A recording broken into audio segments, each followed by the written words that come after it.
You're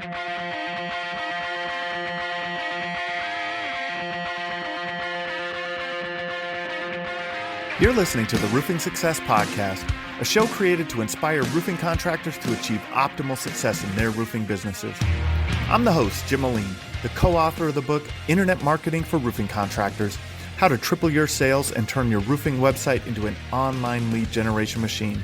I'm also the co-founder of Roofer Marketers, the digital marketing agency for the roofing industry. On each episode, I'll be sitting down with industry leaders to talk about their processes, the lessons they've learned, and how to find success in roofing.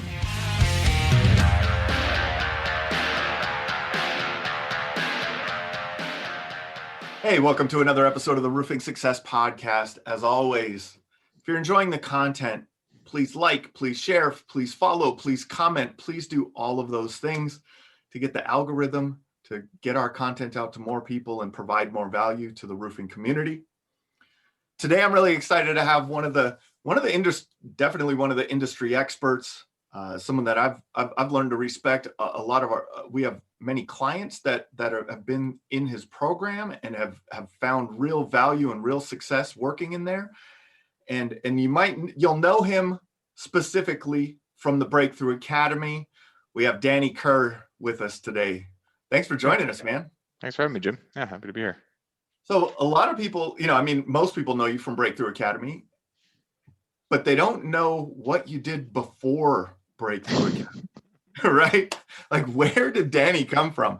How did this guy come to be and develop this skill set? Today, we want to really delve into the recruiting and hiring side of the business, because it's such a big issue and problem for most contractors. And when we were having a conversation, I didn't even realize it, but that's kind of your background, right? Yep, very much so. You got it. Yeah. So what is that? Share that with the audience. Where did you get that experience from prior to Breakthrough Academy? So when I was in university, I went to university at 18, like most people would. I was studying to actually be a police officer. And I'd always been intrigued about business and entrepreneurship. And I signed up for something called College Pro Painters, which some northern states would maybe recognize that name. If you're southern states, you probably wouldn't, but they were in most northern states. They were across Canada. They're one of the largest residential painting companies that were kind of out there doing seasonal work. And I signed up to run a franchise. So from 18 to 20, I ran my own little franchise, and I hired and trained and learned how to run paint jobs and do financials and do sales. And so I learned all the basic skills of running a business. And in my 20s, I went from being a franchisee to actually going to work for corporate. And I stepped up from being, hey, I'm just running my own little franchise, to I'm in charge of basically recruiting and hiring and training franchisees across Western Canada. So started in my own little area in Edmonton. So I moved from British Columbia to Alberta, spent a few years running my own franchises. And then my last couple of years, I actually moved from being what we call a general manager to the vice president of HR for Western Canada. So I was overseeing the hiring and training and development of 150 franchisees a year. And these are all young people that are, I'd almost call them like glorified salespeople that roofers would even look for in the industry today. And I got pretty good at figuring out how to find these people. So, and it's something I spent a lot of time doing. Yeah, and recruiting college kids and hiring and training that's a lot of skill right there. So. Yeah, and what was neat is we had 150 franchisees, and then under each franchisee we'd have 3 to 8 painters. So we had we're talking about 1,000 people, over 1,000 people being recruited every single year into the organization. And because it was seasonal, we always had to re-recruit every single year, and it was quite the rigmarole that I was in charge of. But yes, definitely. The people, those college people are not looking for long-term jobs, right? They're looking for that summer income to get them to the next semester and so that's awesome. So we were talking and there's so much conversation about hiring salespeople. Hire salespeople, hire more salespeople, hire more salespeople. Fix your business by hiring more salespeople, right? And there's it's a great Mark Cuban quote, but Mark Cuban said, sales cures everything. That's true, but it also breaks things if you don't have the operations side of things to sustain that. And so what we see in the market now with the clients that we work closely with and other roofers that I talk to is that it's not as big a problem to hire the salesperson, but it's more on the fulfillment of the services, right? On the production teams and so what are your thoughts on that? Why has that become the norm in the industry of, hey, just recruit more salespeople? Yeah. Well, 2008 happened. I mean, I'm sure it happened. It was around before 2008, but in 2008, right, we all had the big collapse of the housing market, which caused home service businesses to have to get pretty aggressive to book work, right? And so the philosophy is like, if you want to survive in the marketplace, you better get good at sales and marketing. And it was very true, right? And that was the general message. And that was, what are we at now, 13 years ago? Yeah. And that hasn't stopped. People are still like, man, like if I don't learn how to do sales and marketing, how am I ever going to get ahead? And the truth is too, when you're in startup mode, that is kind of true. Like you do kind of need to spend a few years grinding, but over time that changes. And in today's marketplace, especially now, like we're not in the recession of dollars, right? We just actually added 40% of all the dollars we've ever printed in the history of the country, in our country and yours actually, and probably many more across the world. That's right. We're in the recession of people. And we're at a place now where there is more money in the marketplace than there is people to do the work. And that discrepancy was already prevalent prior to COVID-19 taking effect. And now it's amplified, arguably almost doubled. And so it's interesting because I don't know if people have really sat down to really think through the ramifications of what that means, right? What they do know is it's easy to complain about. It's easy to be like, well, everyone's just being paid to sit at home now. Like, what's just made things so hard. Like, they can complain about it, but they're not doing the right things to fix it, right? And the reality is, I mean, when 2008 happened, I remember talking to my coach. I was just like, I was complaining too. I was like, there's no work. I was like, bro, like I can't hit my goals because there's no work to book. And he's just like, Danny, even in the worst economic times in history, there have still been billions of dollars flying through the air in transactions every single day. And it's your job as an entrepreneur to go figure out how to get up there and get enough of it to organize your organization or run your business. And I was like, right, I'm kind of just being a bit of a shithead. So, I changed my mentality. And what I realized is, it took more effort, it took more focus, but it wasn't impossible, right? Like back in 2008, when I was doing sales and marketing, it was, where are we getting leads? Signs, flyers, door to door, stuff like that. We were doing a lot of active marketing. So we had to get out there in front of our customer. We couldn't just wait for them to come to us anymore. And we invested a ton into that. And I doubled down on that and we grew, right? But instead of complaining, I started problem solving, right? I went from like, I can't do this to how can I do this? Right. And that like problem solving brain starts to kick in.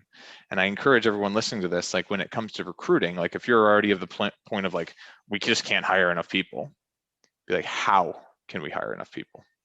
And that might seem like a silly little thing to do, but when you start to do that, you don't turn your brain off. You continue to process and think through things and put effort and time towards it.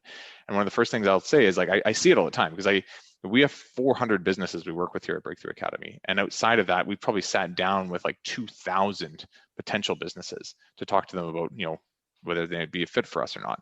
So we do what's called a business audit, and we look through what's going on from your financials to your org structure, to sales process, to your recruiting process, to your training process. And I get into these questions with people, and even going through like things like people's financials, right? So we'll be like, okay, so I'm just looking through your budget here. You have $50,000 being allocated towards Google AdWords to get more work. They're like, yep, totally. Yeah, and we're thinking of actually upping that. And I was like, okay. And you have $500 allocated towards recruiting ads. They're like, yep, totally. And I'm like, and your biggest issue is finding people. They're like, right. And I'm like, why don't we reallocate some of that money? Because you've just told me, most people tell me, we have more work than we have people.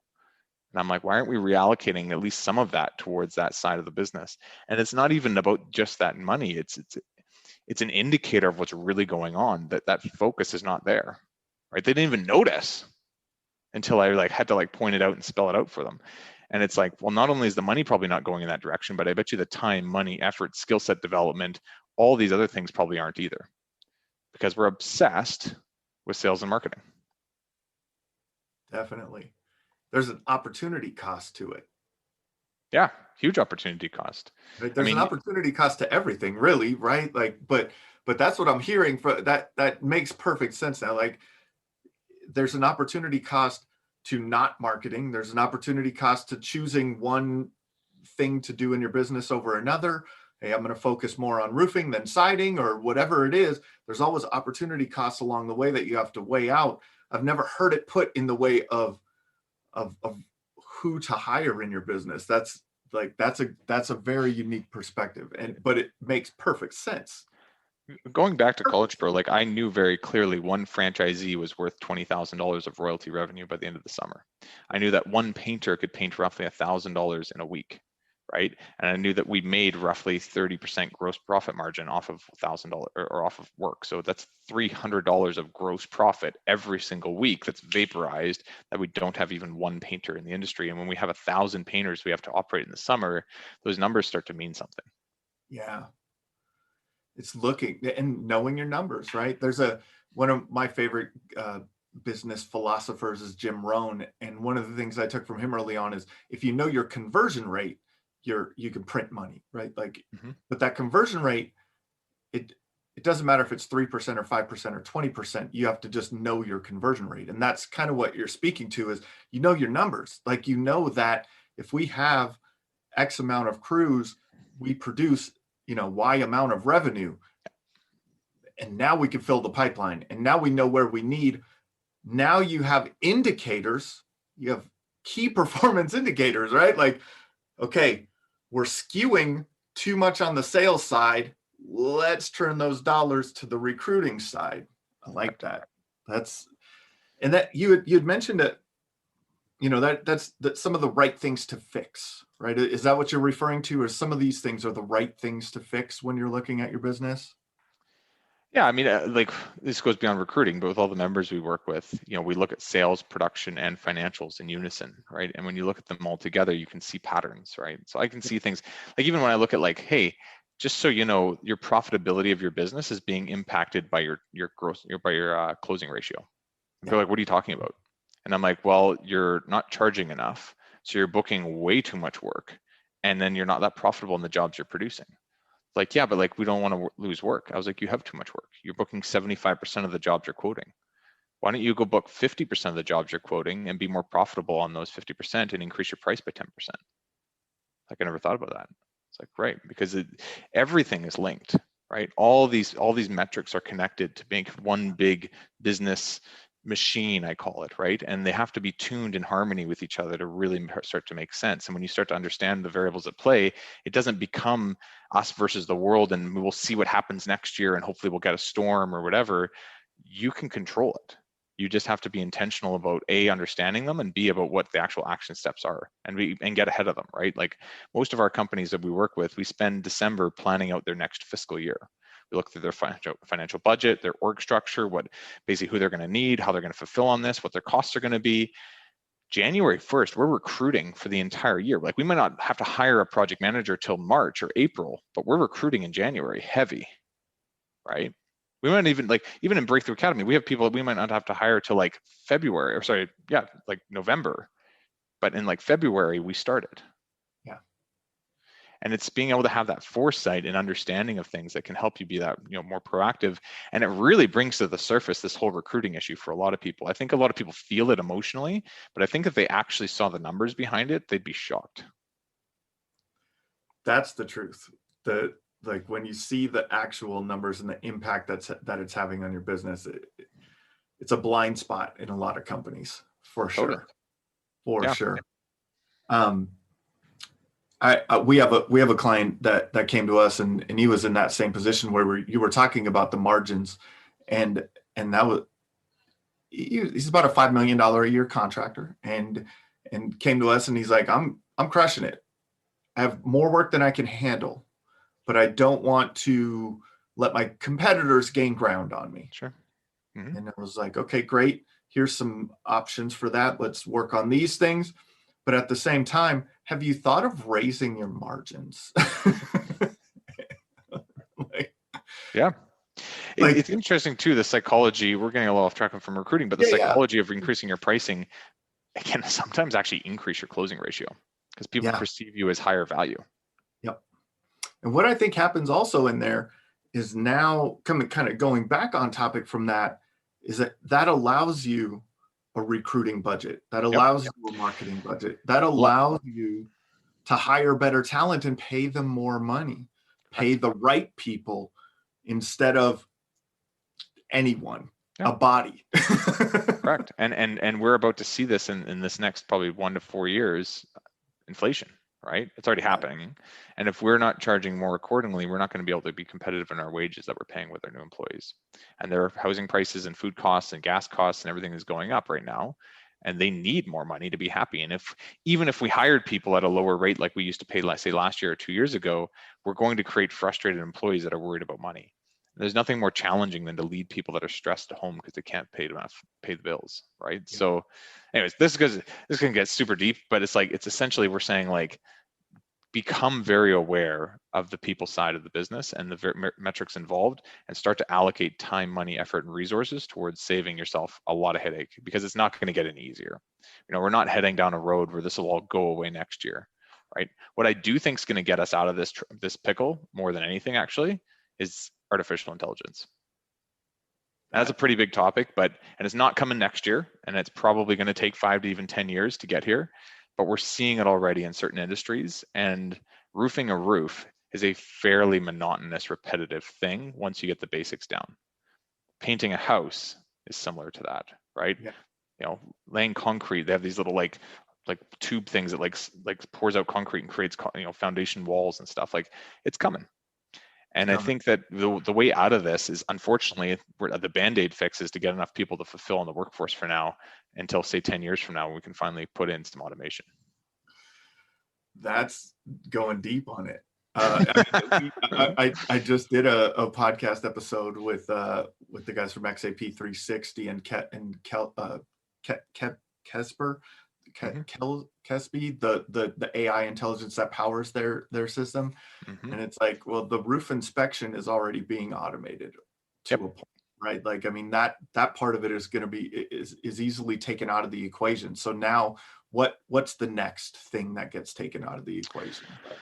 We just did a podcast or a little show last week on automation. And so like we were talking a bit about it, and I was asking, we had 2 of our members up, and I was asking them, I was like, what impact is this having on your business to be using Job Nimbus and Eagle View and all these apps and things? And they're like, literally, it probably doubles my effectiveness. They're like, if I was alone without a team trying to do this, I would need to work twice as many hours to do the work we do.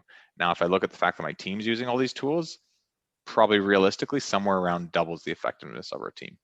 Like, and to be honest, like, I didn't even think about it that much. I just kind of I was curious.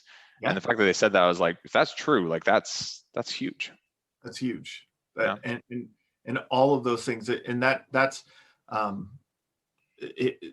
running your business on revenue to employee, gross revenue to employee. I've heard that spoken about. One roofing company I talked to was like, we have a $10 million business, 10 employees.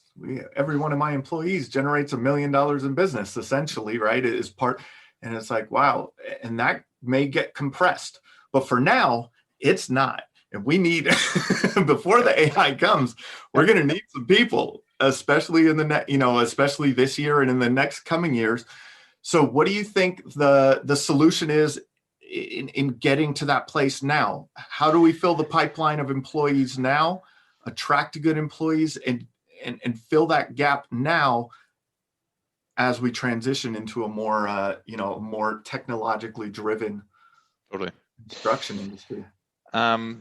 So I kind of briefly alluded to earlier when I was talking about 2008 and how I really shifted to active marketing strategies, where I was doing signs, flyers, and door-to-door work, basically, and I was just hammering out going to the customer versus waiting for them to call me.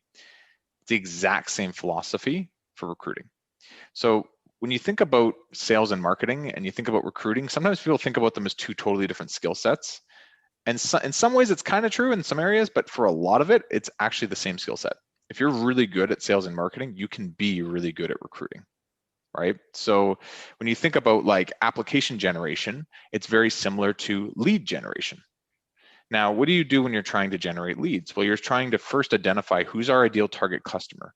Where do they live? Where do they hang out? What's their average income? What's their wants and their needs and their fears? And you're trying to profile your ideal customer. Well, you should do the same for your ideal candidate, right? What's their wants and needs and fears and aspirations? What are they spending their time doing 9 to 5, Monday to Friday, Saturday, Sunday, 5 to 9, 9 to 5? Like, what are these people doing, right?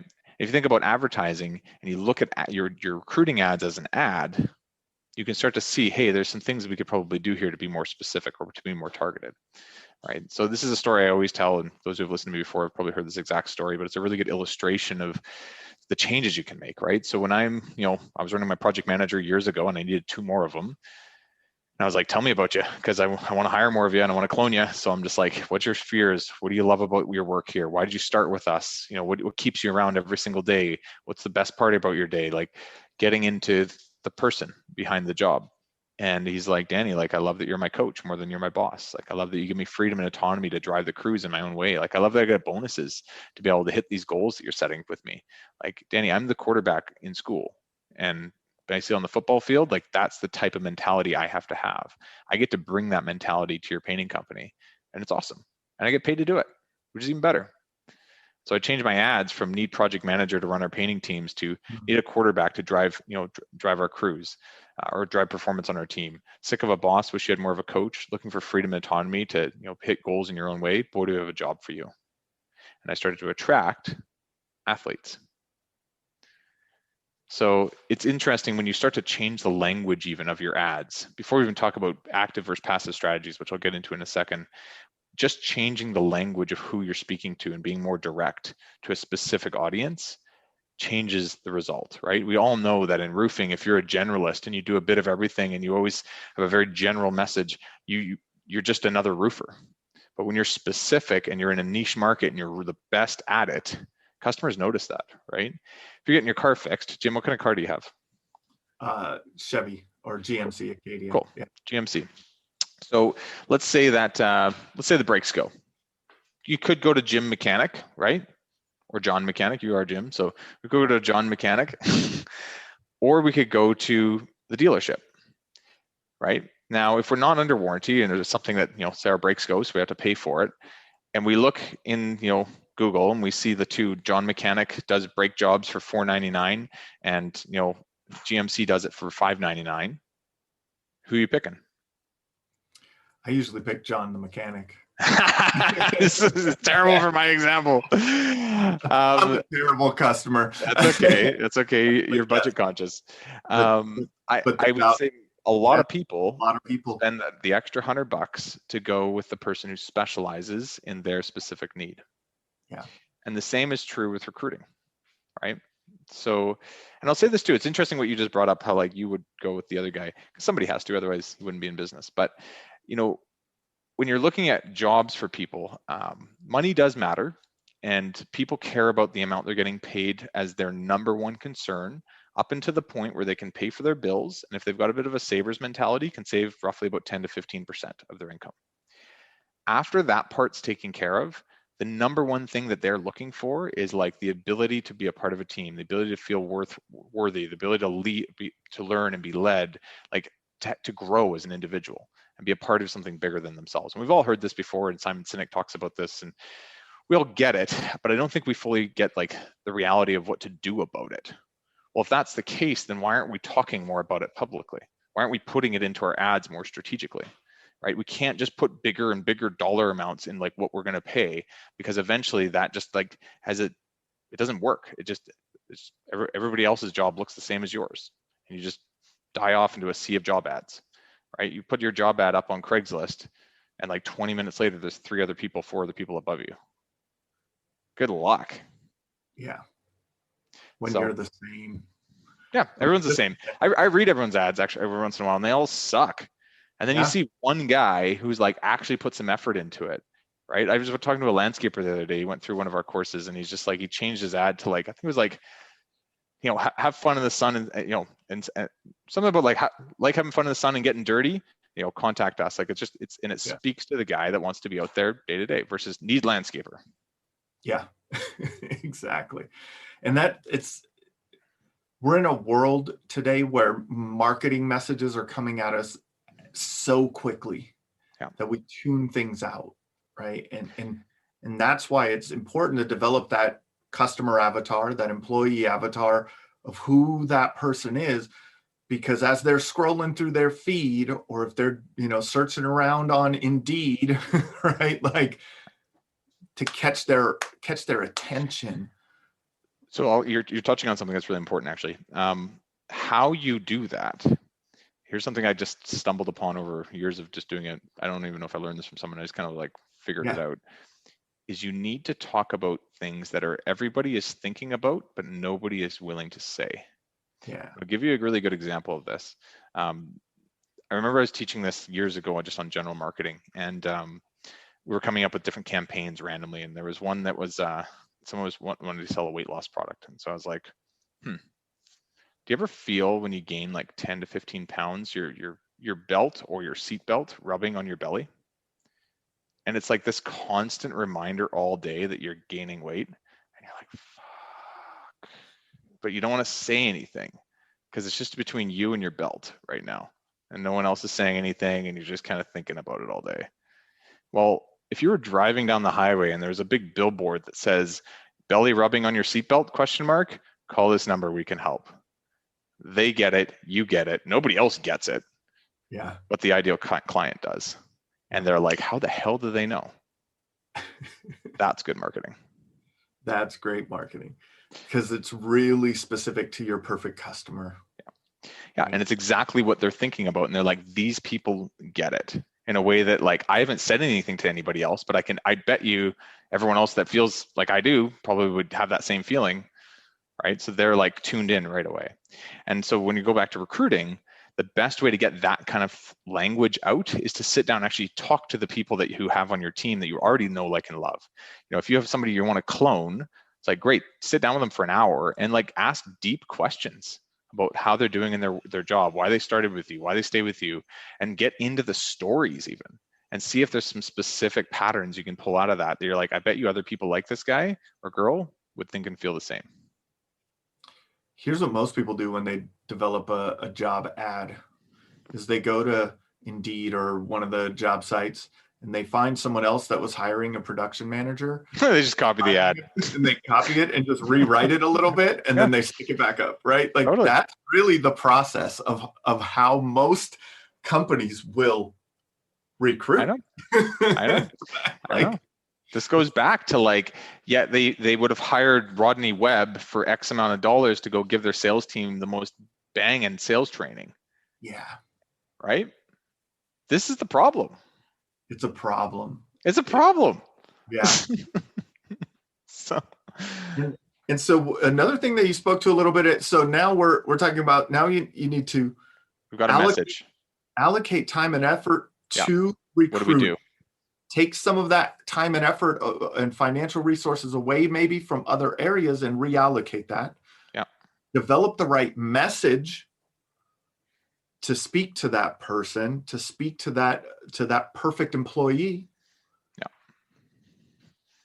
Then what? Cool. So active strategies are going to outweigh passive strategies in an economy where there's limited resources. So the resource is labor. You need to get active, and I'll explain what this means in a second, but you need to get active in your approach versus passive in your approach.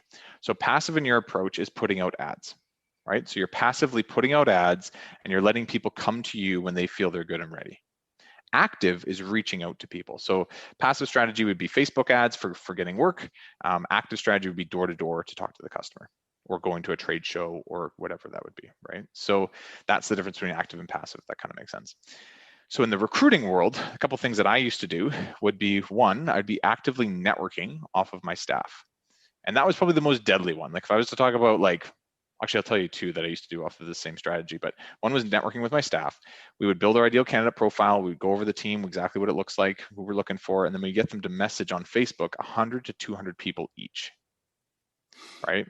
So it's, hey, so-and-so, our company XYZ is looking for a person in XYZ role. Curious if you know anybody who'd be a good fit, please see link below. Right, PS, we're offering a $500, $1,000 hiring bonus. If you do know anyone, be happy to split that with you. So now you're not asking, do you want a job? You're saying, do you know anyone? And you're letting them spread that message, and it's less threatening for them to feel like, hey, I can't send this to everybody. It's like, yeah, you can, because you're just asking if they know anyone. So, we have 30 people on our team right now. So that's 3,000 direct Facebook messages that go out. And people read their friends' Facebook messages when they're messaging each other. So they get read. And when you put a link to a very specific landing page of a call to action and a copy that's written for a specific avatar, ideal customer, or sorry, ideal applicant, you start to get the right people drawn in. In your podcast, if I did a screen share, would people be able to see it? They will in the YouTube video, and we'll just have to describe it on the. Okay, I'm going to show you how we did this for our own company. Oh, host disabled participant screen sharing. I don't know if I can. Yeah, you can set the setting. Here's that. Go ahead. Okay. So what we would do is set up more than just like a little ad that people kind of read. We would actually spend quite a bit of, we have spent quite a bit of money. Can you see this thing? This is join the team. Yes. We would spend quite a bit of money creating a landing page. So this is just off of our website. It's a little side link that you can't really find unless you have the link for it. But join the team, you can help an industry change, you can help change an entire industry. So we're speaking to the young millennials that want to be a part of big change in the industry, and they're very entrepreneurial. We have a bit of a different, maybe ideal, applicant than somebody else, but that's who we're speaking to. We spend a decent amount of. So for the people listening, it's Breakthrough Academy, btaacademy.com/join-the-team. So you can go and check it out there. But it's an image of the team at the top of the page saying join the team over it. And then some text below that. So it's a landing page, which you may be familiar with more on a marketing side of things, but for recruiting. Sorry, go ahead. Yeah. Should we put the link in the description maybe after this? Yeah, we'll drop the link in the description for everyone. Cool. There we go. So then we created a 3-minute video that walks through what it's like to work here. We interviewed our team, so our staff, asked them why they're here, what they get out of being here. We go through some of the big retreats we go on, show them live at their job, doing their work. And it really starts to highlight like what this is all about, but in light of our ideal candidate, right? So people are like, wow, like this is all like stuff I like. This is all like, all these people are like me, and they're identifying, right? Then below, we have the positions that are available. And each individual position is drawn up to appeal to that specific type of person, right? So a business operations consultant, who's one of them here, is different than a marketing automation expert or different than an account executive. And we know these people because these people already exist on our team, and we interview them on like, what do they love and what do they hate? And we ask questions coming out of the gates right on these ads that the right person would say yes to. And when that person's self-evaluating, is this for me or not? They're just being like, yep. Jesus, this is. And so when a friend sends this through a Facebook message and they're reading through all this, their friend's like, do you know anybody that'd be a good fit for this? They're like, bro, this is me. Or this is my cousin Jim. Or this is, and it starts to really hit people between the eyes. Versus a copied and pasted ad from somebody else's thing that you changed the business name on. That's right. This is, and we haven't even got into like the screening part yet, but this is the kind of like premeditated thought that should go into a really good campaign, right? Before you even put money behind anything, without doing this type of work, it's hard to get results. It is, and the way that you have this laid out in who you're speaking to, the candidate that you are going to receive for that job is most likely higher quality, right? And that's what we're looking for. That's the toughest. I mean, it's such a challenge. You hear it over and all the time. I can't find good people. Yep. Right. So good people don't have resumes. That's a very general statement. I mean, it's obviously some do, but the best people have never had to use them because they've been networked their whole life. Right? And they've drifted from one good opportunity to the next. And when you can use opportunity or strategies like this, where you're tapping into your team's network 1 or 2 times a year, and it's spreading out to thousands of people, the buzzwords get out there, and people might look at this and be like, well, no, I've already got a job. Like, I'm good, but this looks better. This looks more like me, right? And you're attracting people without being like, if all you're doing is going and putting on a message on Indeed, all you're getting is the people that are like out of work, or Yeah. pissed at their current job and trying to leave. But to get a really good person who's actually kind of okay at their job, but they're not as happy as they would be with you, you're opening the floodgates for that new audience that you normally would never see. The other way you do this is to get outside of even your team's network, as you use LinkedIn. So through LinkedIn, and this is better for professional roles like your management team and stuff, but through LinkedIn, we use LinkedIn Recruiter, and we essentially sign up for that as, I don't know, decent amount of money, but it's worth it. And we can basically we usually add about 250 people a day sometimes. And what we're doing is an advanced search where we're looking for specific people that have in certain geographical locations, that have certain job experience, and sometimes even have worked for certain companies. See, I know like Enterprise Rent-A-Car provides excellent management training. I know McDonald's actually does as well. I know that College Pro Painters did because I was a big part of it. I know that Student Work did. I know that 1-800-GOT-JUNK does. And so I can look for people that have worked in specific organizations with specific jobs in specific geographical locations, or have specific, verbiage in their descriptions. And in doing that, I can now hone in a search of my ideal candidate and send them the exact same message. The only difference is it's personalized because people get spammed all the time in LinkedIn. So I always compliment them first. So, hey, so-and-so, I noticed that you worked at, Enterprise Rent-A-Car for 5 years as a manager. That's awesome. I hear they have excellent training. Our company XYZ is looking for a person actually in XYZ job. Curious if you know anybody who would actually be a good fit. They would, match a lot of what you went through. Please see link below. P.S. We are offering a $1,000 hiring bonus. If you do know anybody, I'd be happy to share that with you. So now you're getting all the right eyeballs on your ads through a very direct search. You're letting them self-identify. And if they're not interested, they're happy in their job, like minds know like minds, and they're not even in your network. That's active marketing. Yeah, definitely. And that's what we're doing sometimes. Sometimes we're hunting, sometimes we're farming, right? Like this is now, going here's there. Here's another cool strategy. So what I just talked about was hunting. You want to talk farming?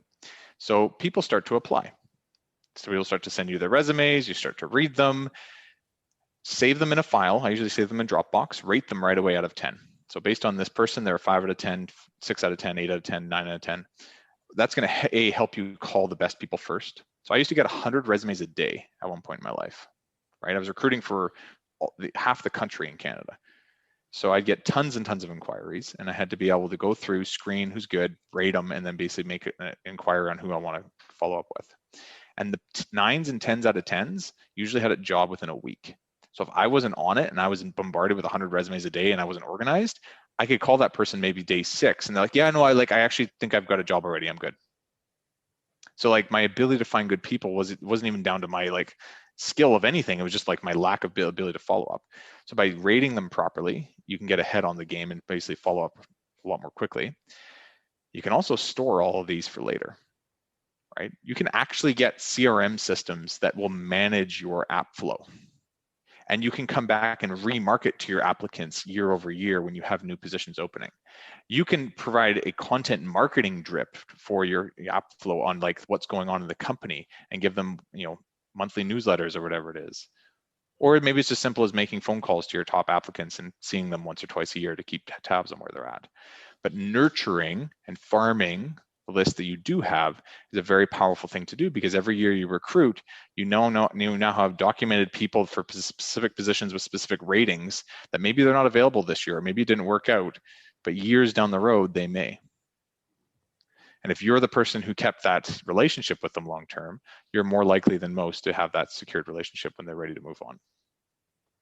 Yeah, this is sales and marketing. This is sales and marketing. You're just selling and marketing to another type of customer. Correct. Right? And it can all be used that way. And then back to the beginning in the allocation of resources that you were talking about, now you can continuously allocate your resources in the places that you need them. Do you need them on the hiring and recruiting side? Do you need them on the sales and marketing side? Do you need them? Where do you need to allocate your resources? Do you need more jobs or more people? And just a constant flow of that and higher quality. Yeah. Higher quality. You're captain of the ship. The wind changes. You got to change trajectory. You got to change the sails. If you don't, and you're like, no, it always worked before, it's like, you will stop moving. I've always had a problem because I've always been an independent, either owned a business or worked in like commission only type of situations or freelance type of situations. So I very rarely had a job. And I spoke with my business partner about this it was about 2 years ago. We had a conversation as we started growing our employees, and I was like, I need to talk to these people because I don't know why they're employees. I don't Mm, get it. And so most of the people listening today, they don't understand why people are employees because they are entrepreneurs. entrepreneurs, Yeah. right? And one of the things that I learned, and what you're speaking to, is that, creating that environment that people enjoy working in. And what we've learned over time now is that we've been able to create that environment and attracted the right people, but at the same time it's always it's just it's a higher quality person, and it's for the long run versus the short run. And so you have to learn as a business owner to know why people want to work for someone. And the better, like you're saying, the better you define those people that are perfect for your business, you can create that environment that they thrive in Yeah. and that they want to work in, and they want to show up every day, and they want to put that extra effort in. And I'll tell you something cool. The best sale to those types of people is a really good interview process. So I've interviewed thousands of people, thousands, a lot of them in the younger millennial generations. And I spent the first couple of years selling them on, if you buy a franchise, or if you work as a painter, here's how much money you can make. Here's, you can get a good tan, you can work with young people, blah, blah, blah, blah, blah, blah. And it sells some people, but the best people, it doesn't. Do you know what it does? You can take a guess and I'll tell you after. What do you think? What would sell the best people? Freedom, like of time, maybe. I tried that. That's mine. So you know what it is? It's two things. One, they're analyzing your process and how organized you are. They know that they can get a job. The best candidates know that they can get a job anywhere. So they're trying to find the best opportunity for them, and they need a stable entity that can help them develop. Right? So if you have a great dialed, organized interview process, they're attracted to that. And the closer, the deal breaker for them, is good feedback. So I'll do an interview, not on whether or not they can do the physical skill of the job, but I'll interview them on their preferences and abilities. So basically their personality traits. And I got pretty damn good, almost like a psychiatrist would, at like diagnosing people and how they act under pressure, how they are with setting and hitting goals, how they are as a hard worker, what their values actually are. The better I got at that, the more I felt comfortable to actually put my books down at the end of an interview and give them feedback on where I felt they were strong, where I felt they were weak, the specific stories they told me as to why I backed that data up, and what I would do with them if I did work with them to help improve them. The top candidates were just like, dude, you spent 2 hours with me and that's what you figured out? Like, what would it be like to work with you every day? I was like, I don't know, but hopefully you get the job. Skill building. That's another thing that a lot of times, a contractor will be good at something and build their whole business off of that one skill that they have, whether that's scale or production, or right. But we all need to continue to evolve and build on our skill sets as our businesses evolve. And that right there is one of those things. If you can identify those top candidates and make them feel like you're the place to work, that's a skill set. So that's great. That's awesome. Yeah. So anyways, those are some good tips. There's Yeah, some things that I used to do. Just the top 3 tips from Danny. Like, no, this is like that. This is the game changer, and like this will change the way you recruit and will change the quality of employee that you have in your business. And then you have long-term sustainability. You have the right people in the right seats for the right time, for that are there for the long run and are there to be on the journey with you and not just be there for the paycheck. Totally. And people don't also realize as they get bigger just how much their brand is impacting their ability to find good people. Yeah. Or their name in the industry. Right? They're the only ones that don't hear about their own name in the industry because people aren't going to talk shit about them in front of them. Yeah. but I hear it all the time. Don't Like, think, oh, that yeah, company, I don't know, I heard something about them, or yeah, you know what? Like, so my buddy worked for them. They had bad experience. And you start burning and turning your employees as you grow, and you say, oh, we'll figure out how to be better to them later. Let's just like grow big first. You're gonna have a really rough time doing that because the name's been established. So as you're growing, you want to take time to do this type of stuff properly so that when you are at, you know, relative size to your area and people know who you are, they knew that you were a good person through all of it. And that brand and that name recognition. I always call it having a good name in town. That name yeah, in town matters. yeah. And that, I mean, so again, it's the same thing on both sides of your business, on the sale, on the, servicing the homeowner, building owners, or to servicing your employees. You're in business with both of them, right? And that reputation that you build, that's where people will know where they want to work. They'll hear that this is a great place to work, right? This is, man, it's great to work over at XYZ company. That's amazing. Like they, like like you showed in the video for people that will go back and watch that later on the landing page, like the way you guys are like whitewater rafting and like there's all kinds of fun stuff going on in there. Like that's where I would like to work, right? And so keep attracting those people. That's amazing. So now you've gotten through the interview process. Any tips on, in that, like, who is the right candidate? Who's the one? Like, how do you identify that? So I touched on it just for a sec there, but a lot of people will sit down with somebody and be like, so you got still to a pair of boots and your heart's beating and you're not on drugs. I think we got a fit, right? Today. My gut tells me we have a fit here, right? So now gut is still important, and gut I'd actually still give 50% of the equation to, right? And I know it's about more than just those three things, but I kind of make fun of the situation. But like it's that's half of it. The other half is having really good objective data on past performance of an individual. And so I don't look a ton at skill. I'll look at skill in certain jobs that require it, obviously, because maybe there's a certain certification or requirement for them to do what they're doing. Beyond that, I know that I can skill my team up internally. So I'm actually looking much more at their personality traits, and I look at their past stories to predict future behavior, right? So every job will have a different combination of personality traits. Now, when we teach our clients this, we have 10 different major personality traits that we help people look for. And so I'll give you an example. One would be like for, let's just say a technician, like somebody out in the field day to day. They would need a high level of what we call tenacity, ability to work extremely hard. And so I could say to somebody, are you a hard worker? And they'd be like, yep. I'm like, awesome, right, great. This guy's perfect. Or I could say to somebody more open-ended questions. What's your hardest work experience? How long did it last for? What was the day you wanted to quit? What did you do about that? What did you learn from that experience? What happened next? And I want to get down into the depths, into the specifics of their story. And the more specific I can get, the more I can make my own intuition or my own inference about what that means. Is that actually hard work, or is that just what they perceive hard work to be? I'll give you a good example of this. So I used to work up in Edmonton, Alberta, which for those who know what it is, it's kind of like Texas of the North.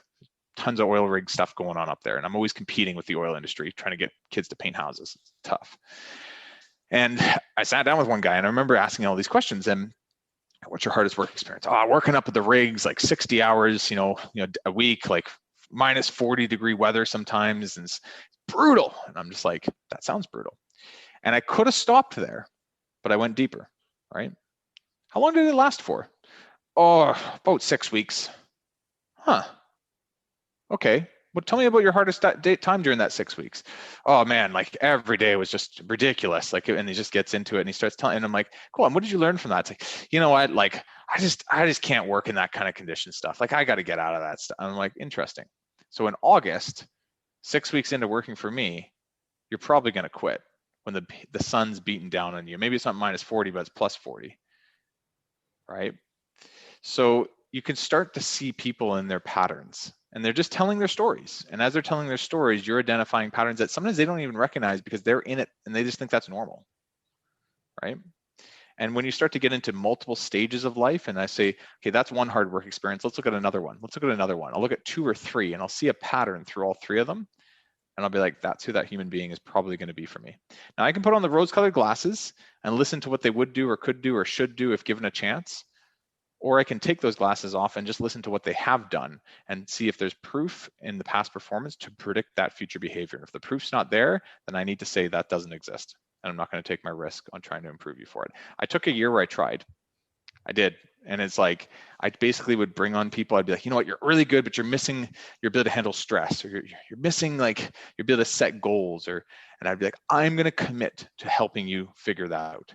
And what I figured out after a sample of about 20 people doing that with is that the only people who changed, which was about 2 of them out of the 20, were the people who were already committed to it themselves. The people who didn't, I couldn't change them. I can't change somebody else. They have to make that decision themselves. And in the interview process, you can't bank on somebody being willing to do it. They either have to have proven it already or have not. For sure. I like Gary Vaynerchuk has a line, hiring is guessing, firing is knowing. Mm-hmm. Like, but at the same time, you got to get make sure that you're making the best guess possible. Get facts. I've almost never been 100%. I mean, there's some people that you're like, this should really work. That's but even right. that you can be wrong. Like you can miss stuff. Yeah. I'd say I get about 80%, 80 to sometimes 90, but let's just say 80% to be fair. I get about 80% sure. So my gut's telling me yes, everything looks and sounds good. The preferences and abilities have good past examples of where they've kind of met or exceeded what I would need for them in the job that I'm currently looking for them to do. You know, their values match the company. Like I can start to kind of get to that place where I'm like 80%. And when you get to about 80%, that is fair. Like, I don't know, I think somebody would be lying to you if they can get to 100% because no one can tell the future. And people do have stuff sometimes that you just can't fully pull out because it is just a couple hour long interview sometimes. So my business partner does bring up one really good point, and you guys will probably think, everyone who listens here will probably think we're nuts. We'll take 6 to 8 months to make a hire sometimes. So we'll interview that same person for 6 to 8 months. I could see your eyes even. You're just like, how does that even work? How do these people not just leave you? Partially, it's, you know, the industry we're in. Obviously, we're working with some professional coaches who have big, long-time careers, who are not just, you know, starving for work next week. Like they've been in something for 10 years and they're making a pretty big move. So we got to make sure we court that properly. But the bigger part of it is that we will spend that much time to get as close to 100% as we can. So they actually meet all of our team interview them. We have a coaches panel where all of our team coaches actually interview that person as a group. There's a whole set of stages we take them through to get not only just our opinion, but everybody else's along the way, and do all of our background checks, everything. And why do we do that? Because you're about to go spend what would hopefully be a 5 to 15-year career with somebody. And you're going to figure that out in an hour or 2? Really? Right? It's just, it doesn't make sense. It's like you're about to build more time with this person than you do with your family. How long did you spend getting to know your wife before you married her? Right? So I thought of you're getting married, and you're going to spend more time with these people sometimes than your family. So especially when it comes to like these higher level management positions, it's vitally important to spend the time required, and you can't go, you know, too slow. Sometimes maybe you can, but I've found it time and time again, the right people are drawn in and they will wait and make it happen as long as it's the right position for them. But that's to your point of when you're actively going out there and putting this out into your local area, that you're looking for these positions and you're asking, are you fitting this profile? That, like you're saying, you're not looking for specifically for the person that needs a job today. No. You're looking for the best person for the position over time. And you had mentioned also in the beginning that sometimes you'll start hiring in February for a position that you need in November. Yeah. So you're giving yourself time to not be in a rush. Correct. Because that's where, you know, that's a problem when you haven't properly planned for the next employees that you need in your business. Now you need them now. You're already screwed. It's already game over. People come to me, they're like, oh, you're really good at recruiting. Like, I've got 2 roles I need to hire for, like, now. Can you give me some thoughts? I'm like, you're screwed. Like I can give you my thoughts and they may make you feel good and give you some better applicants, but to really nail it, to actually do that role justice, you need a few months minimum. Yep. And that changes the mindset completely, right? So you've kind of blown the mindset away recently or through the whole interview. It's like first, changing the mindset of where you're allocating your resources, how you're hiring.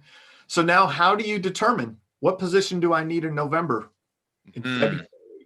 Yep. So what we'll do first with every single one of our clients is we sit down in December and we build out the next year's annual strategic plan. Now that sounds to somebody like a big thing that you give to a bank or something to get a loan. Usually it's on one page. It's fairly simple. We start by building out the budget. So how much profit do you want to make next year? Okay, cool. What are the costs associated with the next year that we know of? Okay, great. What kind of revenue do we need to hit to be able to still make that type of profit? Okay, cool. How many salespeople is it going to require to get that many jobs booked? How many production managers is it going to take to produce that many hours? We start to break down all the numbers and start to see what the breakdown of that is across the organization. And so we see right from lower people doing, the sale or producing the job to the middle management team that has to manage the people. What's the capacity of each individual person? How many estimates can a person do in a week? How many hours can a person produce on a job site? How many people can a manager manage? Right? So you start to get, and it comes with some experience, right? Every company is a little different, but as you get to know this in your business, you can start to say, hey, one manager can manage 4 people extremely well. One person can produce on average 35 hours a week. One sales guy can do on average 6 estimates in a week or 12 estimates in a week, whatever it is. And you start to feel and realize, hey, this is how many salespeople we need. This is how many production people we need. One office administrator can, usually administratively manage 2 to 3 million, whatever it is. And you start to get to this point where you're like, okay, we're going for 6 million. We need 2 office managers. We need 3 project managers. We need 2 sales managers. We need 6 sales guys. We need, and you're like, oh, but we only have 1 project manager right now and 1 sales guy and 1 office person. And okay, as long as we hit these numbers, these are the people we need. Let's at least start putting the ads out and getting moving on them. We don't have to commit to a salary tomorrow, but we can start recruiting, right? It's not going to hurt us. And while we're recruiting, we can start to go goal versus actual weekly to see if we're doing enough quotes, if we're getting enough work booked, if we're actually managing the pipeline the way we projected. And if we are, then we know we've got the green light to make the hires. And if we're not, then we can always recant on those ads we put out and just say, hey, you know what, we've found our position, or we'll call you in 6 months, and we can push it down the road a little bit more. But by just waiting because you're not sure is suicide. You can't wait on your sales side. Yeah. And you can't change what you don't see. And if people aren't measuring and monitoring what they're looking to do, and they're not seeing goal versus actual along the way, it is just shooting from the hip. And that's fine when you're 1 million, even sometimes 2 million, but you go anywhere above that, you're gambling. Yeah. There's phases to your growth, right? And phases to your business. And when you are when you have established yourself as a quality contractor in your area, and you're looking to produce quality work and find good employees, you're going to have to do the work that it takes on the back end to do to properly do this. So this is a lot, right? This is a lot for people to digest, but I think it's so important. And the main thing is just the mindset shift, right? Is now we shifted the mindset. We know how to allocate our time and efforts appropriately. Some how to market to these future employees, how to draw their experience out in the interview process to really determine that they're a good candidate or not, and then how to determine when to hire the next person. Anything else you'd like to touch on? We definitely went through a lot. Like, it's a lot. I just one thing I would say to all of this is like the number one objection, even if you don't have it listening to even if people are listening to this right now, like that's such good ideas. Okay, I'm going to go do this. The biggest reason people don't is they don't have good time management, right? and I'm guilty of this sometimes too. Like I get into little rabbit holes where I'm like super busy and I shouldn't be as busy as I am because I've just given myself up to too many things. My business partner is extremely good at priority management. One thing he makes me write down every single day is this going to be great long-term? And I have to control the scroll syndrome, the ADD syndrome I have, right? For most entrepreneurs have it. And being able to say no to things so that I can say yes to the right stuff, or being able to let go of a bad employee so I can make room for a good employee. Like the hard decisions are the things that are very important to be able to really dial stuff like this in. And a quick little exercise that everyone can do that they're maybe struggling to find time for what we just talked about. Make a list of every single thing you do in a week.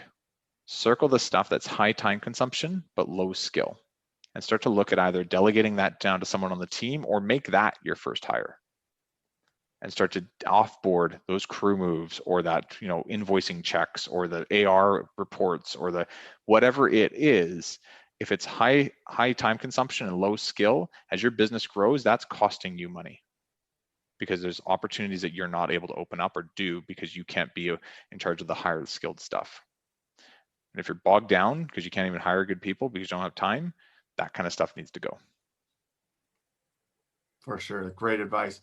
What would you say is your greatest insight for our audience on just how they can find success in their contracting business? Treat it like a business instead of treating it like a roofing. Like people are either roofers or they're business owners, and I see the difference in the market every day. The roofers are all about quick results, making lots of money, flashing cash, feeling good about it, and then the dark secret is a lot of them go bankrupt in 5 years because none of them ran businesses. They slash and dash the industry. They created a bad name for everybody. They ended up hurting mostly themselves in the end anyways, because they were roofers. Stop being a roofer, start being a business owner. Take the time and the discipline, the change that actually requires. I work in this industry. I work with many other industries in landscaping, painting, renovations, basically all the contracting spaces. This is the most lucrative, easy business to make money from. Take advantage of that and stop being fat and happy off the fact that it is easy, and take advantage of the fact that you actually have a real opportunity to create something pretty cool. Awesome, Danny. That's great advice. Where can, for people that don't know Breakthrough Academy or want more information, how can they get in touch with you guys? So there's a couple things. You can go to our website, B as in Bravo, T as in Tango, Academy, academy.com. Check us out there. We just launched our own podcast actually as well. If you want to hear some of the stuff we're up to, we talk about stuff like this all the time. It's contractorevolution.com. So contractorevolution.com. I think we're going to give you guys some resources. So everyone listening, if you want some interviewing templates, some pre-screening templates, some recruiting strategy stuff, like some of the things we actually talked about, some job ad copies, some job ad copy you can use. We're going to put that in a link, I think, for you, Jim, for your audience. So basically, if you want to download some of these resources, absolutely do. I think in there too, you can indicate whether or not you want us to communicate with you or contact you. But those would be kind of the three things. So go directly to our website if you want, btacademy.com. Check out our podcast if you'd like to hear what we're up to at Contractor Evolution, and check out the show notes for a downloadable link for a lot of these recruiting resources. So there you go. Awesome. This has been another episode of the Roofing Success Podcast.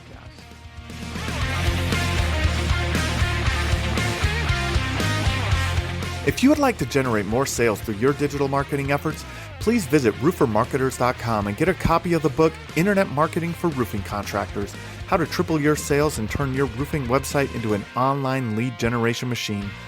Also, check the training section of the website for guides on everything from running effective pay-per-click ads to how to properly set up your Google My Business listing. This has been another episode of the Roofing Success Podcast. Thanks for listening.